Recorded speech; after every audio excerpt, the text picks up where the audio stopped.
Hi everybody. I meant to do this video from my business page, so I apologize for just posting this from my personal profile, but I was having technical difficulties. First of all, I really want to extend my empathy and support and compassion for whatever emotions people are feeling in this political environment. And this topic this week is meant to address how to ask for what you want. It's really addressed to women, but men could benefit from this too. So if you're a man, I see a man just joined, then you could also get a lot of benefit about this, because I believe that creating harmony and unity really starts one household at a time. And as a relationship coach, what I do is I help support couples in really listening to each other's points of view and getting to the deeper needs and values underneath, and harmonizing, coming up with a collaborative solution on how to move forward. And I think that that needs to be done one household at a time. So that's what I'm supporting people in. And I would really love for you to post your questions in the comments.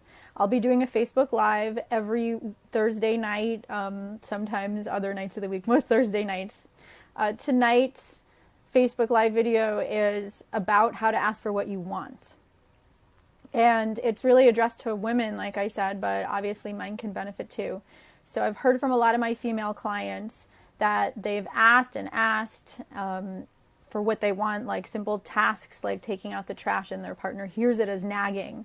And so what this video is going to be about is how to really ask for what you want in a way that inspires your partner to meet your deeper needs and to collaborate on a solution.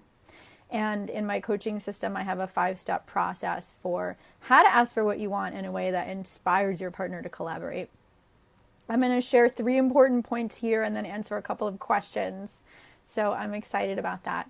And this also includes not just, tasks around the house, but bigger issues as well. And especially considering that right now partners have different political opinions and a lot of emotions are going really strong right now. So I wanted to offer this video as a way for asking your partner to listen to your feelings, even if you don't agree, because that's really how we create a culture of unity. I'm not sure what it'll look in this camera. I'm just going to look straight ahead, but it doesn't look like I'm looking into it. Okay, so here's a couple of really key tips for how to share what you want in a way that inspires your partner to meet your deeper needs and desires.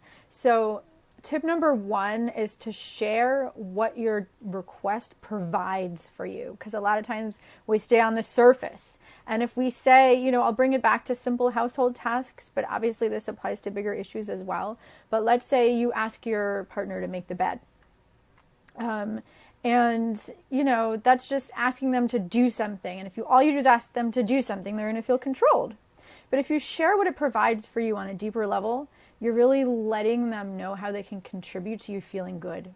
And especially men, I'm sure you'd agree that it really gives you a feeling of accomplishment from helping the woman in your life to feel good. And not just to, do something on the surface, but what it provides for her on a deeper level. And it goes the same for both partners. I'm speaking in generalities here. So for the women out there, if you share, your feelings, you allow him, you invite him into the good feelings that get created once you do have this act done. So for example, if I'm asking to make the bed, I might say, when the bed isn't made, I feel really stressed out. I have so many things to do. That's just another thing when I have to rush in the morning. And it would make me feel so at ease and at peace in the home if I see that it's beautiful. And when I look at the bed and it's beautiful, I feel so relaxed and open. And I really would love it if you could support me in this way. Because he really wants to be your hero and make you feel good. Men, don't you want to? And it goes vice versa. And so but tip number 2 here is that it's not just about making a request for what you want. It's about collaborating, having a mindset of collaboration. This is the most important mindset shift. And what collaboration means is that I let go of my rigid attachment to things being my way, right? Because that is controlling. So I'm not attached to him making the bed. I might ask for it, but if I'm attached to it, that's a demand.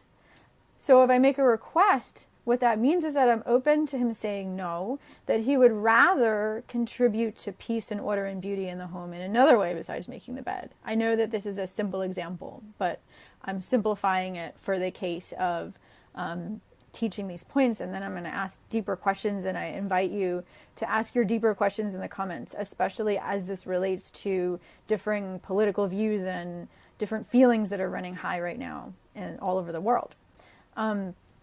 So bringing it back to collaboration, let's say we have a conversation about, making the bed or other chores, and he doesn't want to make the bed. Let's say he doesn't want to do something that I ask him to do, but he does want to support me in feeling at ease and for the home to be beautiful and for me to feel relaxed, right? Because those are the things I said it provided for me. So you can ask him questions that help you to collaborate. These are questions like, well, what do you need in order to give me what I asked for? Or if he doesn't want to give you what you asked for, then the way to collaborate is to say, okay, well, how do you want to contribute? What would make you feel good? How would you be happy in contributing to me feeling at ease and peaceful, and supported?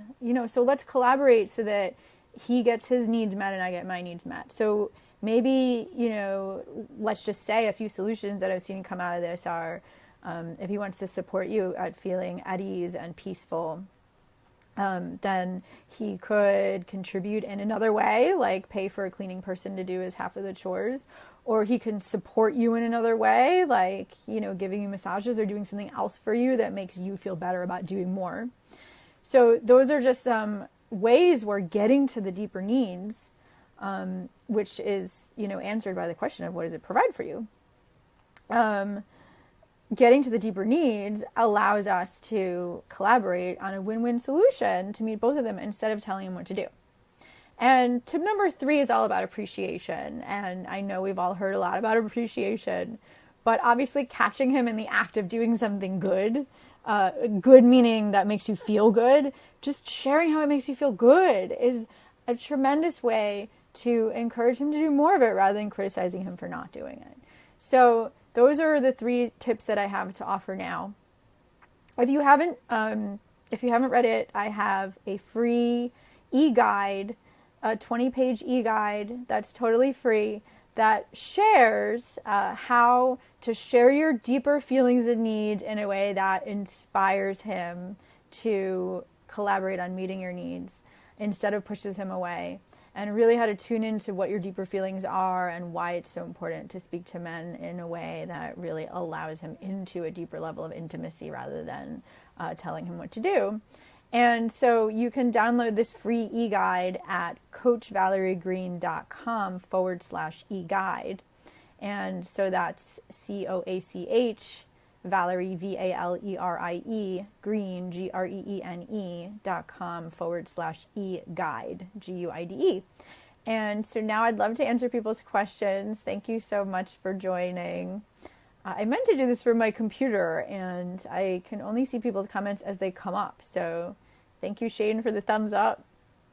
I'm going to answer a few questions that people emailed me this week, and feel free to type more questions in the comments. So the first question I'd like to address, because I know that we're all feeling strong emotions right now about the current political situation, whatever side we're on. I want to answer the question that a woman emailed me this week, and that was, I have it written down. So she said, after the election, I feel heartbroken and sad and afraid of the future. And when I share my feelings with my partner, he tells me to get over it. So how do I ask him to listen to my feelings so that we can feel more connected instead of alienated? And I think this is such an important question right now, because I've heard this, I've seen what a lot of you have been posting, and obviously people are feeling some very strong emotions right now. And in my coaching, I really teach how to alchemize your emotions into your deeper desires. And so what I'm going to say here is that next week I'm doing a whole video just about how to really feel your feelings and alchemize them into deeper desires that you can communicate about. But for this week, in terms of how to ask for what you want, so just the differences in the way that a lot of men and a lot of women are wired. I certainly don't want to perpetuate, sexism and feeling like the sexes are different. There's just general differences. So a lot of times women try to share their feelings, and the man will try to give advice or solve the problem. And so as a woman, the way to ask him to listen to your feelings is similar. You just share with him what it provides for you, taking into account that he wants to help you to feel better, so he's going to want to give you advice. And so you can say something like, I have a lot of strong feelings, and if you listen to them for, let's say, 10 minutes, because a lot of times that's, all that, you have time to listen to, or all that he might have time to listen to. If you just listen to my feelings for 10 minutes and don't give me advice, but just listen and tell me that my feelings are important, then that would make me feel so connected to you. And then I would just feel like my feelings are heard and honored, and that I would feel so supported by you if you just listened for 10 minutes. And so you're sharing with him what it provides for you. And then of course he can say yes or no, and ask him when would be a good time. But, that's the way to make sure that you're setting up this container where he knows that he's not going to give advice or try to solve the problem. So I really think that it's important to go both ways. I actually had a really painful argument with my partner this week, and we spent 45 minutes just holding this container for each other, going back and forth, validating each other's feelings and needs until we cleared up the misunderstanding and we felt connected again. And I really felt it. I mean, it's so powerful when he can hold that space of empathy for me, even if he doesn't agree with me. But he can validate that my point of view makes sense from my point of view.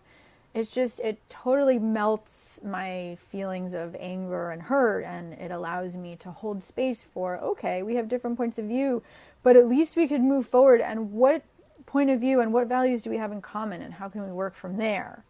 So that's how I would answer that question.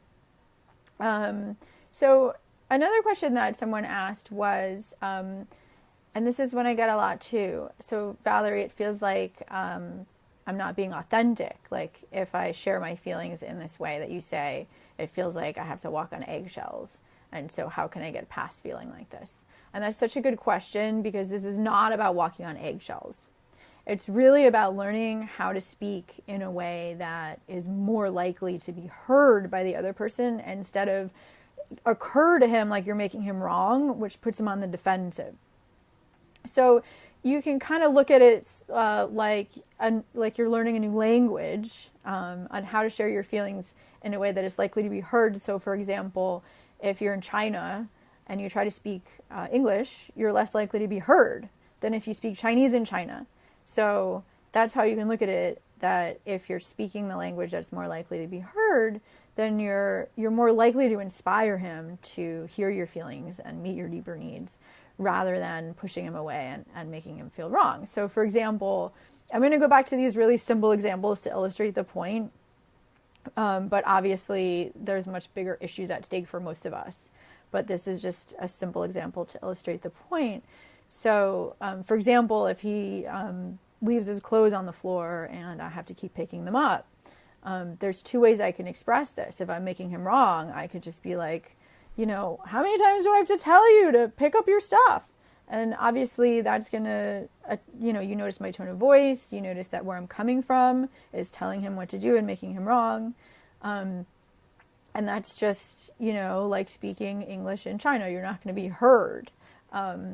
Versus coming from this attitude of collaboration and recognizing that he needs something from me in order to do it. Or maybe he doesn't want to do it and we can collaborate in a way where it gets done without him doing it, right? In a way that feels good to both of us. So in that case, my tone of voice shifts to be calmer because I trust we can collaborate. And then I could say something like, hey, when I notice that there's socks on the floor, I feel I can say I feel angry, but I also feel stressed out because I don't want to be the one picking them up all the time. And I also really want the floor to be clear because that makes me feel really at ease. And so what do you need? How can I support you? Or what do you want in picking them up? Or what would you need from me in order to do it? Or, how do we address this together? So that's a collaborative way of talking about it. So anyway, those are the questions that got emailed to me this week. And I will be doing a Facebook Live every Thursday night. This time it's from my personal page, but in general, I intend to do it from my professional page. And I just really appreciate everyone who joined. And again, I wrote this 20-page e-guide that's totally free, which is how to share your feelings in a way that inspires collaboration from your man. This is for women, and doesn't push him away and draws him closer. And so you can get that. And I have a 5-step process in there.